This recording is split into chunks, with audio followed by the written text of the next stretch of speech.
ಅನುದಿನ ಅನುಕ್ಷಣ ಮನೆಯಲ್ಲೂ ಕಲಿಯೋಣ, ಕಲಿಕೆಯ ಹೊಸ ಹಾದಿಯಲಿ ಜೊತೆಗೂಡಿ ಹೆಜ್ಜೆಯ ಹಾಕೋಣ, ಸಂತಸದಿ ಕಲಿಯೋಣ ನಮ್ಮ ಹೆಮ್ಮೆಯ ಈ ಕ್ಲಾಸಿನಲ್ಲಿ.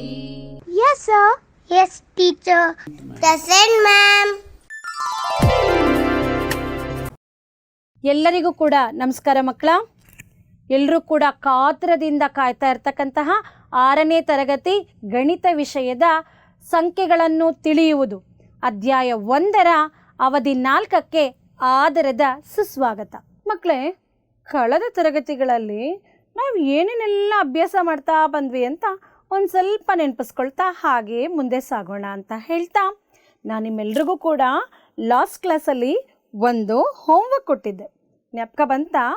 ಏನದು ನೋಡೋಣ. ಏನು ಕೊಟ್ಟಿದ್ದೆ ಮನೆಗೆಳಸ? ಒಬ್ಬಳು ವಿದ್ಯಾರ್ಥಿಯ ಶಾಲೆ ಮತ್ತು ಅವಳ ಮನೆಯ ನಡುವಿನ ದೂರ 1 ಕಿಲೋಮೀಟರ್ 875 ಮೀಟರ್ ಇದೆ. ಪ್ರತಿದಿನ ಅವಳು ಕಾಲ್ನಡಿಗೆಯಿಂದಲೇ ಹೋಗಿ ಬರುತ್ತಾಳೆ. 6 ದಿನಗಳಲ್ಲಿ ಅವಳು ಕ್ರಮಿಸಿದ ಒಟ್ಟು ದೂರವನ್ನು ಕಂಡುಹಿಡಿಯಿರಿ ಅಂತ ನಿಮಗೆ ಹೇಳಿದ್ದೆ. ನೀವೆಲ್ಲರೂ ಮಾಡಿದ್ದೀರಿ ಅಂತ ಭಾವಿಸ್ತೀನಿ. ಅವಳು ದಿನ ಸ್ಕೂಲಿಂದ ಮನೆಗೆ, ಮನೆಯಿಂದ ಸ್ಕೂಲಿಗೆ 2 ಬಾರಿ ಓಡಾಡ್ತಿದ್ಲು. ಫಸ್ಟ್ ಏನು ಮಾಡಿದ್ದೀವಿ ಅಂದರೆ ಕಿಲೋಮೀಟರ್ನ ಮೀಟರ್ಗೆ ಪರಿವರ್ತಿಸ್ಕೊಂಡಿದ್ದೀವಿ. ಪರಿವರ್ತಿಸ್ಕೊಂಡಾಗ ನಮಗೆ ಒಟ್ಟಾರೆಯಾಗಿ 1875 ಮೀಟರ್ ಸಿಕ್ತು.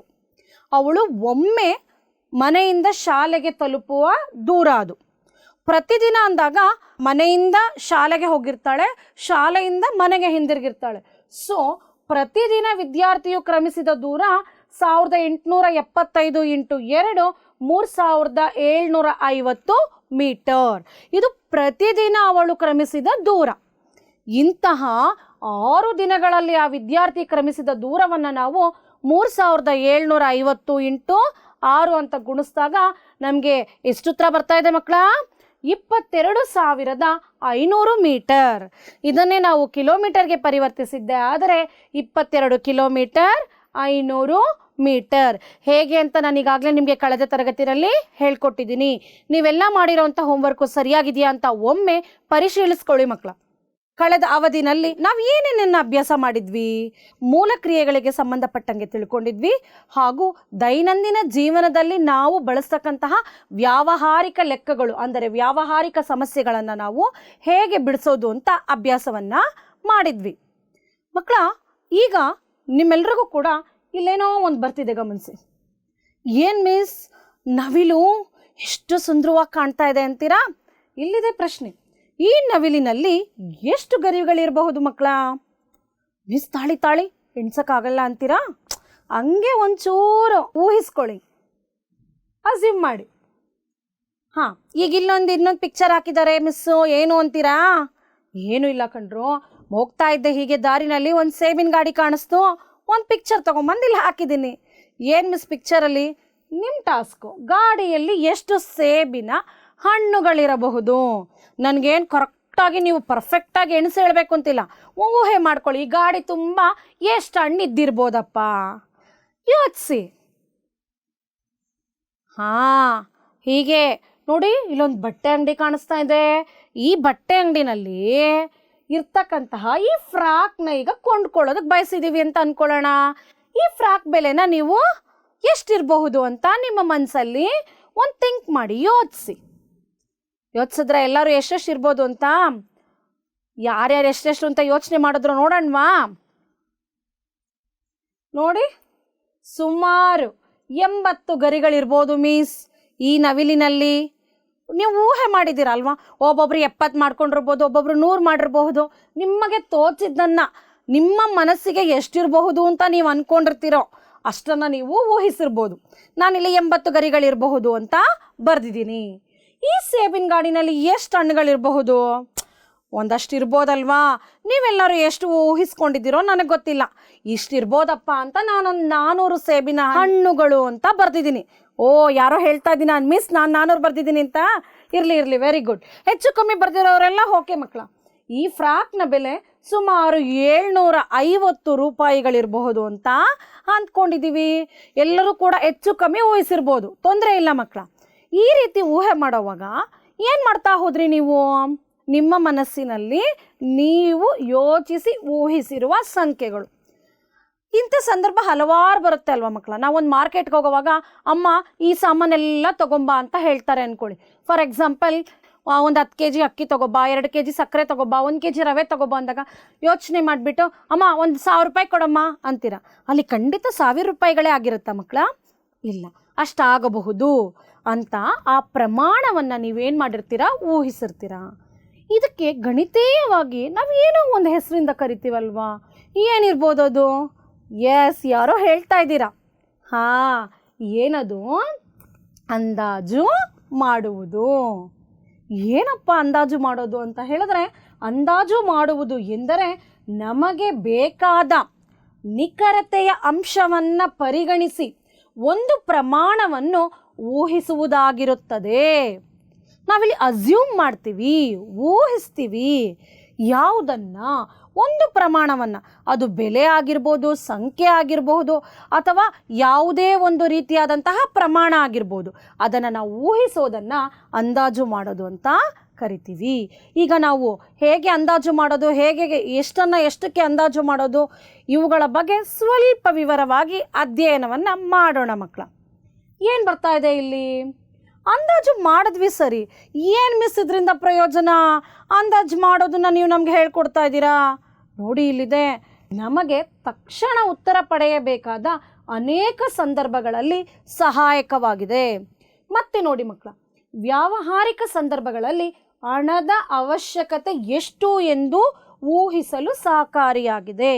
ನಾನೀಗಾಗಲೇ ಹೇಳ್ದಂಗೆ ದಿನನಿತ್ಯದ ಜೀವನದಲ್ಲಿ ವ್ಯಾವಹಾರಿಕವಾಗಿ ನಾವು ಹಲವಾರು ಸಂದರ್ಭಗಳಲ್ಲಿ ಹಣವನ್ನು ಬಳಸ್ಕೋಬೇಕಾಗಿ ಬರುತ್ತೆ. ಆಗ ಎಷ್ಟು ಹಣ ಬೇಕಾಗ್ಬೋದು? ನನಗೆ ಒಂದು ಮನೆ ಕಟ್ತಾ ಇದ್ದೀವಿ, ಆ ಮನೆ ಕಟ್ಟೋದಕ್ಕೆ ಅಂದಾಜು ಒಂದು 10 ಲಕ್ಷ ಬೇಕಾಗಬಹುದು ಅಂತ ನಾವು ಮೊದಲೇ ಊಹಿಸ್ತೀವಿ ಅಲ್ವಾ?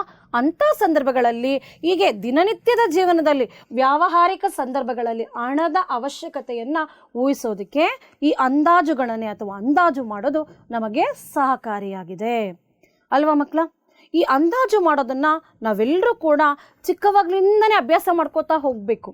ಆವಾಗ ನಮಗೆ ಅರಿವಿಲ್ಲದಂತೆಯೇ ನಾವೇನು ಮಾಡ್ತೀವಿ? ವ್ಯಾವಹಾರಿಕವಾಗಿ ನಾವು ಉತ್ತಮ ರೀತಿಯಲ್ಲಿ ವ್ಯವಹರಿಸುವುದನ್ನು ಕಲಿತೀವಿ ಅಂತ ಹೇಳ್ತಾ, ನೆಕ್ಸ್ಟ್ ಏನು ಮಿಸ್, ಏನು ಮಾಡೋಣ? ಇಲ್ಲೊಂದು ಟೇಬಲ್ ಬಂದಿದೆ ನೋಡಿ ಮಕ್ಕಳ, ಸಂಖ್ಯೆಗಳನ್ನ ಬರೆದಿದ್ದೀನಿ. ಏನಪ್ಪ ಸಂಖ್ಯೆಗಳು? 349ರಿಂದ 361ರವರೆಗೆ ಕ್ರಮವಾಗಿ ನಾನು ಸಂಖ್ಯೆಗಳನ್ನು ಬರೆದಿದ್ದೀನಿ. ಈಗ ಏನೋ ಬರ್ತಾ ಇದೆ ಸ್ಪೆಷಲ್ ಆಗಿ. ಏನಂತೀರಾ? ನೋಡಿ, 2 ಚಿಟ್ಟೆಗಳು ಬಂದು ಕುತ್ಕೊಂಡ್ವು. ಯಾವ್ಯಾವ ಬಣ್ಣದ್ದು? ಹಸಿರು ಬಣ್ಣದ ಒಂದು ಚಿಟ್ಟೆ, ಮತ್ತು ನೇರಳೆ ಬಣ್ಣದ್ದು ಒಂದು ಚಿಟ್ಟೆ. ಹಸಿರು ಬಣ್ಣದ ಚಿಟ್ಟೆ ಯಾವ ನಂಬರ್ ಮೇಲೆ ಹೋಗಿ ಕೂತಿದೆ? ಯಾರ ಗುರುತಿಸ್ತಾ ಇದ್ದೀರಾ? 352. ನೇರಳೆ ಬಣ್ಣದ ಚಿಟ್ಟೆ ಯಾವ ಒಂದು ಸಂಖ್ಯೆ ಮೇಲೆ ಕೂತಿದೆ? ಇರಿ ಯಾರು ಆತರ ಪಡಬೇಡಿ ಮಕ್ಕಳ. ಎಸ್, ಯಾವುದ್ರ ಮೇಲೆ ಕೂತಿದೆ? 359. ಏನು ಮಿಸ್, ಚಿಟ್ಟೆಗಳೆರಡು ಸಂಖ್ಯೆಗಳ ಮೇಲೆ ಬಂದು ಕೂತಿದೆ ಅಂತೀರಾ? ಇಲ್ಲಿ ನೋಡಿ, ಏನಪ್ಪ ಬರ್ತಿದೆ? ಯಾವ ಬಣ್ಣದ ಚಿಟ್ಟೆಯು 350ಕ್ಕೆ ಸಮೀಪದಲ್ಲಿದೆ? ಹೇಳಿ ನೋಡೋಣ. ಹಸಿರು ಬಣ್ಣದ ಚಿಟ್ಟೆ ಮತ್ತು ನೇರಳೆ ಬಣ್ಣದ ಚಿಟ್ಟೆ, ಇವೆರಡರಲ್ಲಿ ಯಾವುದು ಸಂಖ್ಯೆ 350ಕ್ಕೆ ಸಮೀಪದಲ್ಲಿದೆ? ಹಸಿರು ಬಣ್ಣದ ಚಿಟ್ಟೆಯು 350ಕ್ಕೆ ಸಮೀಪದಲ್ಲಿದೆ. ಇಲ್ಲಿ ಸಂಖ್ಯೆ 352ಅನ್ನು ಸಮೀಪದ 10ಕ್ಕೆ ಸರಿ ಹೊಂದಿಸಿ 350 ಅಂತ ನಾವು ಬರಿತೀವಿ. ಇಲ್ಲಿ ಹಸಿರು ಬಣ್ಣದ ಚಿಟ್ಟೆ ಕೂತಿರೋದು 352 ಮೇಲೆ.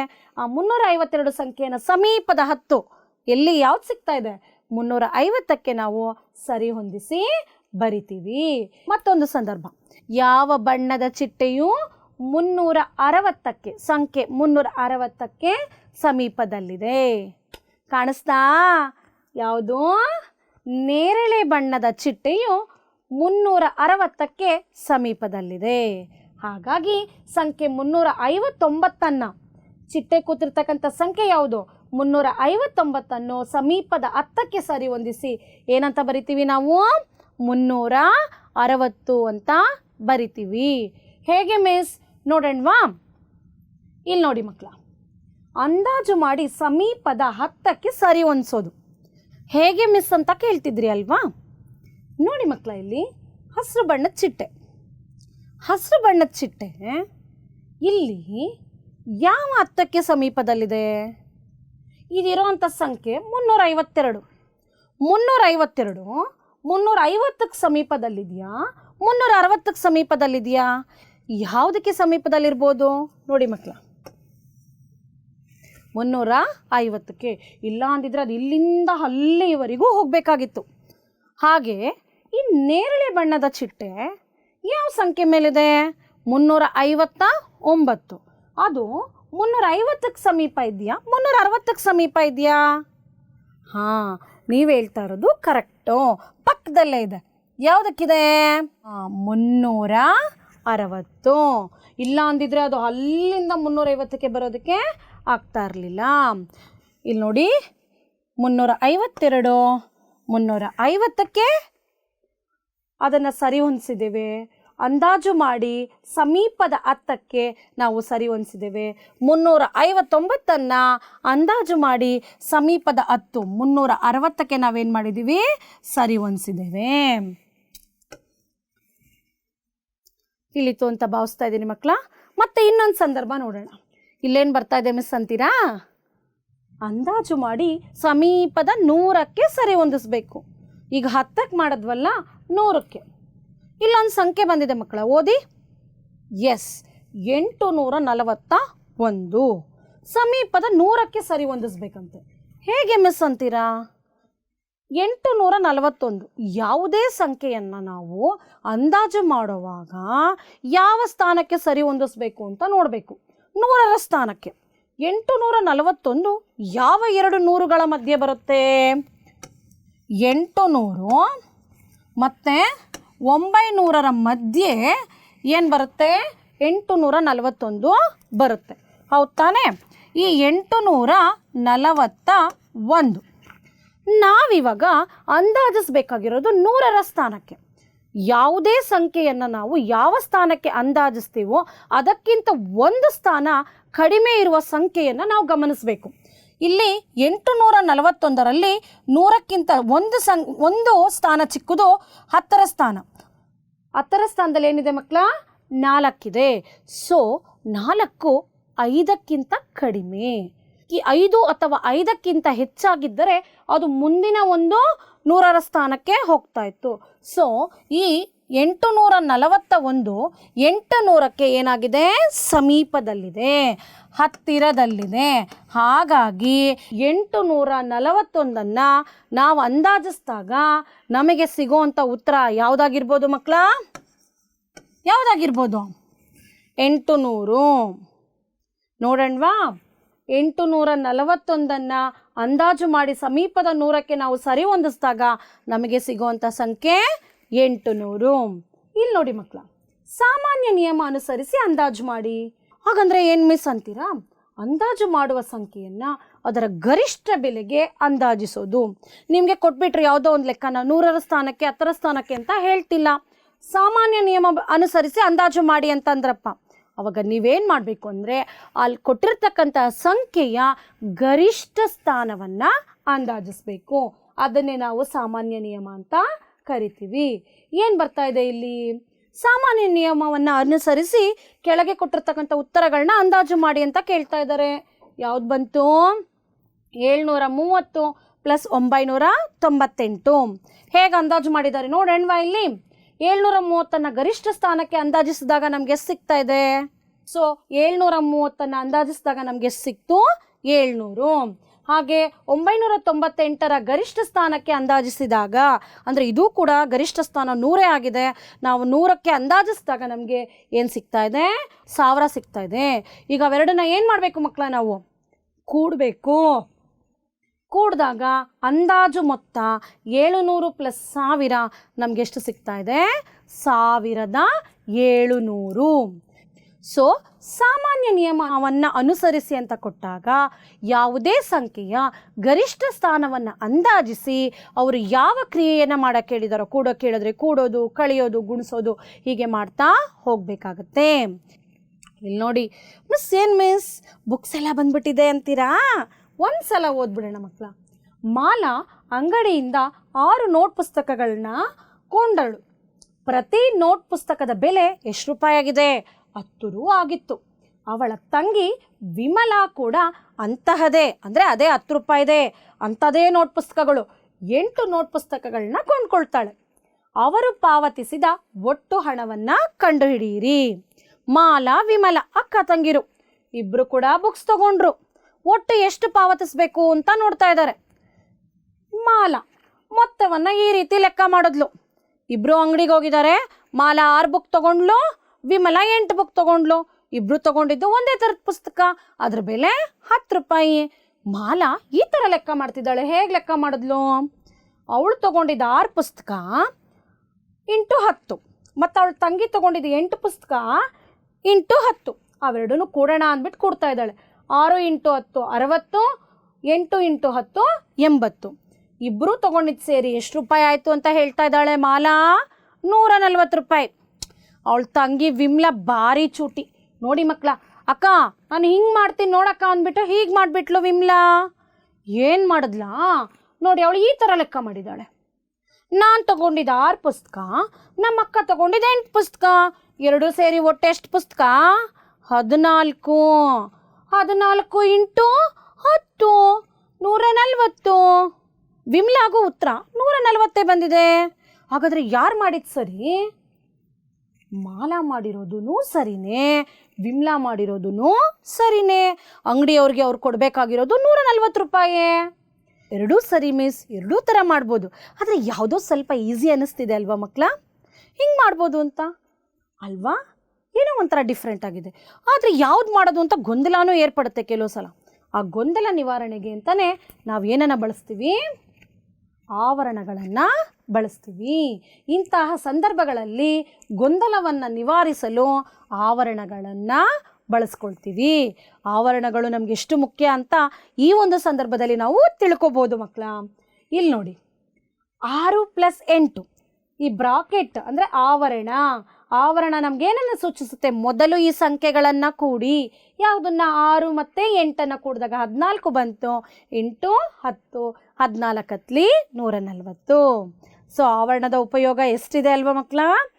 ಕೆಳಗಿನ ಪ್ರತಿಯೊಂದು ಹೇಳಿಕೆಯನ್ನು ಆವರಣ ಉಪಯೋಗಿಸಿ ಬರೀರಿ ಮಕ್ಕಳ. ಏನು ಮಿಸ್ ಆವರಣ ಉಪಯೋಗಿಸೋದು ಅಂತ ಕೇಳ್ತೀರಾ? ನೋಡಿ, ಇಲ್ಲಿ 9 ಮತ್ತು 2ರ ಮೊತ್ತವನ್ನು 4ರಿಂದ ಗುಣಿಸಿದೆ. ಹೇಗೆ ಬರೆಯೋದು? 9 + 2 ಆವರಣದ ಒಳಗಡೆ ಬರೆದಿದ್ದೀವಿ, ಇಂಟು 4. ಮತ್ತು 8 ಮತ್ತು 6ರ ವ್ಯತ್ಯಾಸವನ್ನು 5ರಿಂದ ಭಾಗಿಸಿದೆ. ಹೇಗೆ ಬರೆಯೋದು? 8 - 6, 8 ಮತ್ತು 6ರ ವ್ಯತ್ಯಾಸ, ಅದನ್ನು ನಾವು ಯಾವುದರಿಂದ ಭಾಗಿಸಿದ್ದೀವಿ? 5ರಿಂದ ಭಾಗಿಸಿದ್ದೀವಿ. ಇಲ್ಲಿ ನೋಡಿ ಮಕ್ಕಳ, ಆವರಣವನ್ನು ವಿಸ್ತರಿಸುವುದು ಹೇಗೆ ಮಿಸ್ ವಿಸ್ತರಿಸೋದು? ನೋಡಿ, 102 ಇಂಟು 100. 102ನ್ನು 100 + 2 ಅಂತ ಆವರಣದ ಒಳಗೆ ಬರೆದಿದ್ದೀವಿ, ಇಂಟು 100 + 3. ಮೊದಲಿಗೆ 102ನ್ನು 100ರಿಂದ ಗುಣಿಸ್ತೀವಿ, ಮತ್ತೆ 102ನ್ನು ಯಾವುದರಿಂದ ಗುಣಿಸ್ತಿದ್ದೀವಿ? 3ರಿಂದ ಗುಣಿಸಿದ್ದೀವಿ. 100 ಇಂಟು 100 + 2 ಇಂಟು 100 + 100 ಇಂಟು 3 + 2 ಇಂಟು 3. 10,000 + 200 + 3 + 2. ಇವುಗಳನ್ನು ಗುಣಿಸಿದಾಗ ನಮಗೆ ಸಿಗುವಂಥ ಉತ್ತರ. ಸೊ ಕೂಡಿದಾಗ ನಮಗೆ 10,506 ಸಿಕ್ಕಿದೆ ಮಕ್ಕಳ.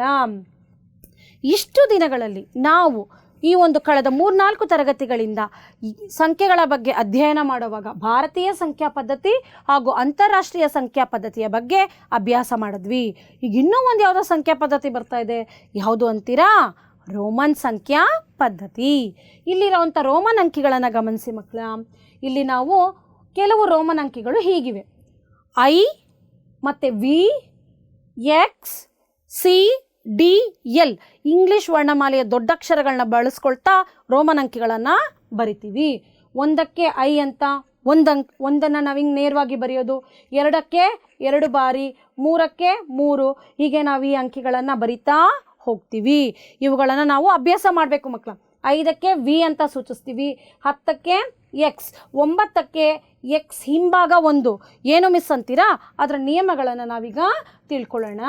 ರೋಮನ್ ಅಂಕಿಗಳನ್ನು ಬರೆಯುವಾಗ ನಾವು ಬಳಸ್ತಕ್ಕಂಥ ನಿಯಮಗಳು: ಸಂಕೇತಗಳು ಮರುಬಳಕೆ ಆದರೆ ಅದರ ಬೆಲೆಯು ಎಷ್ಟು ಬಾರಿ ಬಳಸಿದೆಯೋ ಅವುಗಳ ಮೊತ್ತ ಆಗುತ್ತೆ. ನಾವೆಷ್ಟು ಬಾರಿ ಬಳಸ್ತಾ ಹೋಗ್ತೀವೋ ಅವುಗಳನ್ನ ಕೂಡ್ಕೋಬೇಕಾಗತ್ತೆ, ಅದೇ ಆ ಸಂಖ್ಯೆ ಆಗಿರುತ್ತೆ. ಒಂದು ಸಂಕೇತವನ್ನು 3ಕ್ಕಿಂತ ಹೆಚ್ಚು ಬಾರಿ ಬಳಸಬಾರ್ದು, ಅದು ಯಾವುದೇ ಸಂಕೇತ ಆಗಿರ್ಬೋದು. ಆದರೆ ವಿ, ಎಲ್ ಮತ್ತು ಡಿಗಳನ್ನು ಮರುಬಳಕೆ ಮಾಡೋ ಹಾಗೇ ಇಲ್ಲ. ಇಲ್ಲಿ ನೋಡಿ ಮಕ್ಕಳ, ನಾನು ಹೇಳದ್ನಲ್ಲ ಅವುಗಳ ಮೊತ್ತ ಅಂತ ಹೇಗೆ ಅಂತ. ಇಲ್ಲ 5 ಸ್ಟಾರ್ ಇದೆ, 1 ಕೂಡಿದಾಗ ನಮಗೆ ಸಿಕ್ತು 6 ಸ್ಟಾರ್. ಹಾಗೆಯೇ ವಿ ಅನ್ನೋದು 5ಅನ್ನು ಸೂಚಿಸುತ್ತೆ, ಐ ಅನ್ನೋದು 1ಅನ್ನು ಸೂಚಿಸುತ್ತೆ. ಅವೆರಡನ್ನು ಸೇರಿಸಿ ಬರೆದಾಗ ವಿ ಪ್ಲಸ್ 1, ವಿಗೆ 1ಕ್ಕೆ ಬಲಭಾಗದಲ್ಲಿ ಬರೆದಾಗ ನಮ್ಗೆ ಅದರ ಮೊತ್ತ ಏನಂತ ಆಗ್ತಾ ಇದೆ? 6 ಅಂತ ತೋರಿಸ್ತಾ ಇದೆ. ಹಾಗೆ ಇಲ್ಲಿ ನೋಡಿ 6, 5 + 1 6. ಇಲ್ಲಿ ಎಕ್ಸ್ ಅಂದರೆ 10, 10ರ ಬಲಭಾಗಕ್ಕೆ 2 ಸಂಕೇತಗಳಿದೆ, ಐ 10 + 2 12. ಇಲ್ಲಿ ನೋಡಿ ಮಕ್ಕಳ, ಎಲ್ ಅಂದರೆ 50, ಎಕ್ಸ್ ಅಂದರೆ 10, ವಿ ಅಂದರೆ 5. 3ಅನ್ನು ಕೂಡಿದಾಗ ನಮ್ಗೆ ಏನು ಸಿಗ್ತಾ ಇದೆ? 50 + 10 60 + 5 65. ಬಲಭಾಗಕ್ಕೆ ಬರ್ದಂಗೆ ನಾವು ಕೂಡ್ತಾ ಹೋಗ್ತೀವಿ, ಅವುಗಳ ಮೊತ್ತ ಆಗುತ್ತೆ. ಮಿಸ್ ಹಾಗಾದ್ರೆ ಎಡಭಾಗದಲ್ಲಿ ಬರೆದ್ರೆ ಏನಾಗುತ್ತೆ? ವೆರಿ ಸಿಂಪಲ್ ಮಕ್ಕಳ, ಕಳಿತೀವಿ. ಇಲ್ಲಿ ನೋಡಿ, ವಿಯ ಎಡಭಾಗಕ್ಕೆ ಐ ಸಂಕೇತ ಬರೆದ್ರೆ ವಿ ಅನ್ನೋದು 5, ಎಷ್ಟನ್ನು ಕಳೆದಿದ್ದೀವಿ ಅಂತ ಅರ್ಥ? 1ಅನ್ನು ಕಳೆದಿದ್ದೀವಿ ಅಂತ ಅರ್ಥ. ಹಾಗೆ ಎಕ್ಸ್ ಅಂದರೆ 10, 10ರ ಎಡಭಾಗಕ್ಕೆ 1 ಬರೆದಾಗ 10ರಲ್ಲಿ 1 ಕಳೆದಿದ್ದೀವಿ, 9 ಅಂತ ಅರ್ಥ. ಎಲ್ನ ಎಡಭಾಗಕ್ಕೆ ಏನು ಬರೆದಿದ್ದೀವಿ? ಎಕ್ಸ್ ಅಂತ ಬರೆದಿದ್ದೀವಿ, ಅಂದರೆ 50ರಲ್ಲಿ 10 ಕಳೆದ್ರೆ 40. ಸಿನ ಎಡಭಾಗಕ್ಕೆ ಏನು ಬರೆದಿದ್ದೀವಿ ಮಕ್ಕಳ? ಎಕ್ಸ್, ಸಿ ಅಂದರೆ 100. 100ರ ಎಡಭಾಗದಲ್ಲಿ ಏನು ಬರೆದಿದ್ದೀವಿ? ಎಕ್ಸ್ 10. 100ರಲ್ಲಿ 10 ಕಳೆದ್ರೆ ಎಷ್ಟು ಸಿಗ್ತಾ ಇದೆ ನಮಗೆ? 90. ಕಡಿಮೆ ಬೆಲೆಯ ಸಂಕೇತವನ್ನು ಹೆಚ್ಚು ಬೆಲೆಯ ಸಂಕೇತದ ಎಡಭಾಗದಲ್ಲಿ ಬರೆದಾಗ ಅದರ ಬೆಲೆಯನ್ನು ದೊಡ್ಡದರ ಬೆಲೆಯಿಂದ ಕಳೆಯಲಾಗುತ್ತದೆ. ಇದನ್ನು ನಾವು ಅರ್ಥ ಮಾಡ್ಕೋಬೇಕು ಮಕ್ಕಳ. ವಿ, ಎಲ್ ಮತ್ತು ಡಿ ಸಂಕೇತಗಳನ್ನು ಹೆಚ್ಚು ಬೆಲೆಯ ಸಂಕೇತದ ಎಡಬದಿಯಲ್ಲಿ ಯಾವತ್ತೂ ಕೂಡ ಬರಿಬಾರ್ದು. ವಿ ಅಂದರೆ 5, ಎಲ್ ಅಂದರೆ 50, ಡಿ ಅಂದರೆ 500. ಇವುಗಳನ್ನು ಯಾವುದೇ ಸಂಖ್ಯೆಯ ಎಡಭಾಗದಲ್ಲಿ ಬರೆದು ಕಳೀಲಿಕ್ಕೆ ಆಗಲ್ಲ. ಸಂಕೇತ ಐಯನ್ನು ವಿ ಮತ್ತು ಎಕ್ಸ್ಗಳಿಂದ ಮಾತ್ರ ಕಳೆಯಬಹುದು. ಸಂಕೇತ ಎಕ್ಸ್ ಅನ್ನು ಎಲ್, ಎಂ ಮತ್ತು ಸಿಗಳಿಂದ ಮಾತ್ರ ಕಳೆಯಬಹುದು. ನಾವು ಲೆಕ್ಕ ಮಾಡುವಾಗ ಈ ಅಂಶಗಳನ್ನು ಗಮನಿಸ್ಕೋಬೇಕು. ಇಲ್ಲಿ ನೋಡಿ ಮಕ್ಕಳ, ಇನ್ನೊಂದೇನೋ ಬಂತು, ನಾವು ತಿಳ್ಕೊಬೇಕಾಗಿರೋಂಥ ಕೆಲವು ಅಂಶ. 10 ಅಂದರೆ ಎಕ್ಸ್, 20ಕ್ಕೆ ಎಕ್ಸ್ ಎಕ್ಸ್, 30ಕ್ಕೆ ಎಕ್ಸ್ ಎಕ್ಸ್ ಎಕ್ಸ್ 3 ಬಾರಿ ಬಳಸಿದ್ದೀವಿ. 40ಕ್ಕೆ 4 ಬಾರಿ ಯಾಕೆ ಬಳಸಲಿಲ್ಲ? ಯಾವುದೇ ಅಂಕಿನ 3ಕ್ಕಿಂತ ಹೆಚ್ಚು ಬಾರಿ ಬಳಸೋ ಹಾಗೆ ಇಲ್ಲ. ಅದಕ್ಕೆ ಏನು ಮಾಡಿದ್ವಿ? 50ರ ಎಡಭಾಗಕ್ಕೆ ಬರೆದ್ವಿ. 50ರಲ್ಲಿ 10ಅನ್ನು ಕಳೆದ್ರೆ ಎಷ್ಟು ಬಂತು? 40. ಹೀಗೆ 50 ಅಂದರೆ ಎಲ್, 60 ಅಂದರೆ ಎಲ್ನ ಬಲಭಾಗಕ್ಕೆ ಎಕ್ಸ್ ಬರೆದಿದ್ದೀವಿ. ಎಲ್ + 10, ಎಲ್ + ಎಕ್ಸ್ ಅಂದರೆ 60. 70ಕ್ಕೆ ಎಲ್ ಎಕ್ಸ್ ಎಕ್ಸ್, 80ಕ್ಕೆ ಎಲ್ ಎಕ್ಸ್ ಎಕ್ಸ್ ಎಕ್ಸ್, 90ಕ್ಕೆ ಈಗಾಗಲೇ ನಾನು ಹೇಳಿದಾಗೆ ಎಕ್ಸ್ ಸಿ. 100ರಲ್ಲಿ 10 ಕಳೆದಿದ್ದೀವಿ. 100 ಅಂದರೆ ಸಿ, 500ರ ಸಂಕೇತ ಡಿ, 1000ದ ಸಂಕೇತ ಎಂ. ಒಂದು ಚಟುವಟಿಕೆ ನೋಡ್ಕೊಂಬರೋಣವಾ? ಏನದು ಚಟುವಟಿಕೆ ಅಂತ ಕ್ಯೂರಿಯಸ್ ಆಗಿ ಕಾಯ್ತಾ ಇದ್ದೀರಾ? Very nice children. ಮಕ್ಕಳ, ನಾನೊಂದು ಆ್ಯಕ್ಟಿವಿಟಿ ಅಂದಿದ ತಕ್ಷಣ ಖುಷಿ ಆಗೋಯ್ತಾ? ವೆರಿ ಸಿಂಪಲ್ ಮಕ್ಕಳ. ನಾವು ರೋಮನ್ ಸಂಖ್ಯೆಗಳನ್ನ ಇವಾಗ ಹೇಗೆ ಬರೆಯೋದು ಅಂತ ಒಂದು ಚಿಕ್ಕ ಚಟುವಟಿಕೆ ಮಾಡ್ಕೊಂಬರೋಣ. ಏನೋ ಮಿಸ್ಸು ದಾಳಗಳೆಲ್ಲ ಇಟ್ಕೊಂಡ್ಬಿಟ್ಟಿದ್ದಾರೆ ಅಂತ ನೋಡ್ತಾ ಇದ್ದೀರಾ? ಹಾಂ, ಈಗ ನಾನು ದಾಳವನ್ನು ಉರುಳಿಸ್ತೀನಿ. ಫಸ್ಟ್ ಒಂದು ದಾಳ ಉರುಳಿಸೋಣ. ಎಷ್ಟು ಬರುತ್ತೋ ಅಷ್ಟು ಸಂಖ್ಯೆಯನ್ನು, ನಮ್ಮ ಭಾರತೀಯ ಸಂಖ್ಯೆಯನ್ನು ಬರಿಬೇಕು. ಭಾರತೀಯ ಸಂಖ್ಯಾ ಪದ್ಧತಿಯ ಸಂಖ್ಯೆಯನ್ನು ಕೂಡ ನಾವು ತೋರಿಸ್ಬೇಕು. ಅದರೊಟ್ಟಿಗೆ ನಾವು ರೋಮನ್ ಸಂಖ್ಯೆಯನ್ನು ತೋರಿಸ್ಬೇಕು. 4 ಎಷ್ಟು ಬಂತು ನಮಗೀಗ? 4. 4ಅನ್ನು ನಾವೀಗ ರೋಮನ್ ಸಂಖ್ಯಾ ಪದ್ಧತಿನಲ್ಲಿ ತೋರಿಸೋಣವಾ? ಹೇಗೆ? ಏನು ಹೇಳ್ತಾ ಇದ್ದೀರಾ? ಎಸ್, 5 ತಗೊಳ್ಳೋಣ ಅಲ್ವಾ ಮಕ್ಕಳ? 5 ಮತ್ತು 1ಅನ್ನು ಎಲ್ಲಿಡಬೇಕು? ಎಡಭಾಗದಲ್ಲ ಬಲಭಾಗದಲ್ಲ? ಎಡಕ್ಕೆ. 4. 4ಕ್ಕೆ ಸಮನಾದಂತಹ ರೋಮನ್ ಅಂಕಿಯನ್ನು ನಾವು ಈ ರೀತಿ ಬರಿಬೇಕು. ಹಾಗೆ ಇನ್ನೊಂದು ಚಟುವಟಿಕೆ ಮಾಡೋಣವಾ? ಇನ್ನೊಂದ್ಸಲ ಇಲ್ಲೇನು ಬರ್ತಿದೆ? 1. 1ಕ್ಕೆ ಸಮನಾಗಿರೋದು ಯಾವ್ದು ಮಕ್ಕಳ? ಇದು ವೆರಿ ಸಿಂಪಲ್ ಮಿಸ್. ಐ ಅನ್ನೋ ಒಂದು ಸಂಕೇತ ಇಟ್ಟರೆ ಆಯಿತು ಅಲ್ವಾ? Very good children. ಈಗ 2 ದಾಳಗಳನ್ನು ಬಳಸಿ ಮಾಡೋಕ್ಕೆ ಪ್ರಯತ್ನ ಪಡೋಣವಾ? ಇಲ್ಲಿ ನೋಡಿ, 2 ದಾಳ ಉರುಳಿಸ್ತೀನಿ. ಅದರ ಒಟ್ಟನ್ನು ನಾವೇನು ಮಾಡಬೇಕಾಗುತ್ತೆ ನೋಡೋಣ. ಇಲ್ಲಿ 5 ಮತ್ತು 3. 5 ಎಲ್ಲಪ್ಪ ಇದೆ? 5 ಮತ್ತು 3.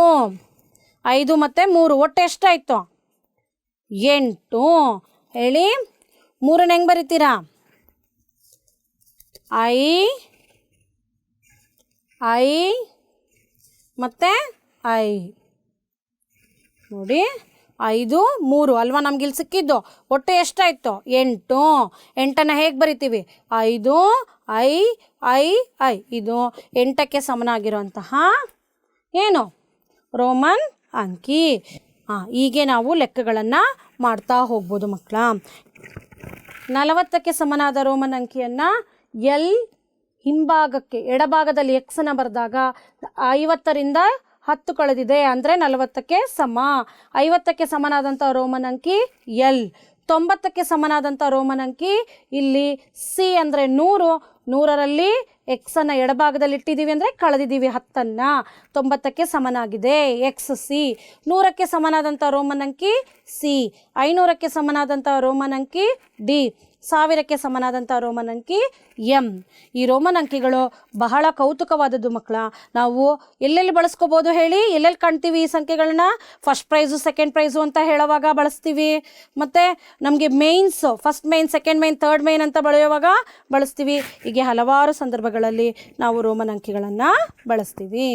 ಎಲ್ರಿಗೂ ಚಟುವಟಿಕೆ ತುಂಬ ಇಷ್ಟ ಆಯಿತು ಅಂತ ಭಾವಿಸ್ತೀನಿ. ಈಗ ನಿಮಗೇನೋ ಒಂದು ಟಾಸ್ಕ್ ಬರ್ತಾ ಇದೆ ಮಕ್ಕಳ. ಏನು ಮಿಸ್ ಅಂತೀರಾ? ನೋಡಿ, ಇಲ್ಲಿ ಕೆಳಗಿನ ಪ್ರಶ್ನೆಗಳಿಗೆ 4 ಆಯ್ಕೆಗಳನ್ನು ನೀಡಿದ್ದೀವಿ. ಸರಿಯಾದ ಉತ್ತರವನ್ನು ಆರಿಸಿ ಬರೆಯಿರಿ. 49ರ ರೋಮನ್ ಸಂಖ್ಯೆ ಬರೆಯಿರಿ. ಇಲ್ಲೇನು ಕೊಟ್ಟಿದ್ದೀವಿ ನೋಡಿ? 4 ಉತ್ತರ ಕೊಟ್ಟಿದ್ದೀವಿ. ಯಾವ್ದು ಸರಿ ಊಹಿಸಿ ಮಕ್ಕಳ? ನೋಡೋಣ ಯಾವುದು ಅಂತ. ಯಾವ್ದು ಬಂತು ನೋಡಿ? XL ಅಂದರೆ 40, IX ಅಂದರೆ 9, 49. ಬೇರೆದು ಯಾವುದು ಆಗ್ತಾ ಇರಲಿಲ್ಲ. ಇದು 59 ಆಗೋಯ್ತು. ಇದನ್ನು 49 ಈ ಥರ 4 ಸಲ ಬರೆಯೋಂಗಿಲ್ಲ ಒಂದು ಸಂಕೇತನ. ಸೊ ಇಲ್ಲಿ 4 ಎಕ್ಸ್ ಕೊಟ್ಬಿಟ್ಟಿದ್ದಾರೆ ಅಂದರೆ 40 ಆಗುತ್ತಾ? ಆಗೋದೇ ಇಲ್ಲ. ಸೊ ಸರಿಯಾದ ಉತ್ತರ XL IX 49. ಯಾರ್ಯಾರು ಕರೆಕ್ಟಾಗಿ ಊಹೆ ಮಾಡಿದ್ರೋ ಎಲ್ಲರಿಗೂ ಕೂಡ ಡಬಲ್ ಸ್ಟಾರ್ ಮಕ್ಕಳ. Okay, very nice children. ಈ ಒಂದು ತರಗತಿನಲ್ಲಿ ನಾವು ಇಷ್ಟೊತ್ತು ಏನೇನು ಅಭ್ಯಾಸ ಮಾಡಿದ್ವಿ? ಒಂದ್ಸಲ ಪುನರ್ಮನನ ಮಾಡ್ಕೊಳ್ಳೋಣವಾ? ಅಂದಾಜು ಮಾಡೋದನ್ನ ಕಲ್ತ್ಕೊಂಡ್ವಿ. ಯಾವ ರೀತಿಯಾಗಿ ಸಾಮಾನ್ಯ ಅಂದಾಜು ಮಾಡೋದು, ಅವ್ರು ಕೊಟ್ಟಂತಹ ಗರಿಷ್ಠ ಸಂಖ್ಯೆಯ ಸ್ಥಾನಗಳಿಗೆ ಹೇಗೆ ಅಂದಾಜು ಮಾಡೋದು, ಅಥವಾ ನೀಡಿರುವ ಸ್ಥಾನಕ್ಕೆ ಅಂದಾಜು ಮಾಡೋದನ್ನು ಅಭ್ಯಾಸ ಮಾಡಿದ್ವಿ. ಆವರಣಗಳನ್ನು ಬಳಸೋದ್ರ ಬಗೆಗೆ ತಿಳ್ಕೊಂಡ್ವಿ. ಅದಾದಮೇಲೆ ರೋಮನ್ ಅಂಕಿಗಳ ಬಗ್ಗೆ ಕಿರು ಪರಿಚಯವನ್ನು ಮಾಡ್ಕೊಂಡ್ವಿ. ಎಲ್ರಿಗೂ ಕೂಡ ತರಗತಿ ಇಷ್ಟ ಆಯಿತು ಅಂತ ಭಾವಿಸ್ತಾ ಇದ್ದೀನಿ ಮಕ್ಕಳ. ಇದೇ ರೀತಿಯಾಗಿ ನಿಮಗೊಂದು ಮನೆ ಕೆಲಸ ಇದೆ. ಈ ಕೆಳಗಿನ ಸಂಖ್ಯೆಗಳನ್ನು 1000ದ ಸ್ಥಾನದ ಸಮೀಪಕ್ಕೆ ಅಂದಾಜಿಸಿ. ಯಾವುದದು ಸಂಖ್ಯೆಗಳು ಅಂತ ಕೇಳ್ತೀರಾ? 3573 ಮತ್ತಿನ್ನೊಂದು 65270. ಎಲ್ಲರೂ ಕೂಡ ಮನೆಯಲ್ಲಿ ಖಂಡಿತವಾಗ್ಲೂ ಕೂಡ ಈ ಲೆಕ್ಕಗಳನ್ನು ಅಭ್ಯಾಸ ಮಾಡ್ತೀರಾ ಅಂತ ಭಾವಿಸ್ತಾ ನಿಮ್ಮೆಲ್ರಿಗೂ ಕೂಡ ನಾನು ವಂದನೆಗಳನ್ನು ಸಲ್ಲಿಸ್ತಾ ಇದ್ದೀನಿ. ಮಂಜುಳಾ ಜೆ, ವಿಜ್ಞಾನ ಶಿಕ್ಷಕಿ, ಸರ್ಕಾರಿ ಹಿರಿಯ ಪ್ರಾಥಮಿಕ ಶಾಲೆ ವಾಜರಹಳ್ಳಿ, ಬೆಂಗಳೂರು ದಕ್ಷಿಣ ವಲಯ 1, ಬೆಂಗಳೂರು ದಕ್ಷಿಣ ಜಿಲ್ಲೆ. ಮುಂದಿನ ತರಗತಿಯಲ್ಲಿ ಮತ್ತೊಮ್ಮೆ ಸಿಗೋಣ. ಧನ್ಯವಾದಗಳು. ಅನುದಿನ ಅನುಕ್ಷಣ ಮನೆಯಲ್ಲೂ ಕಲಿಯೋಣ. ಕಲಿಕೆಯ ಹೊಸ ಹಾದಿಯಲ್ಲಿ ಜೊತೆಗೂಡಿ ಹೆಜ್ಜೆಯ ಹಾಕೋಣ. ಸಂತಸದಿ ಕಲಿಯೋಣ.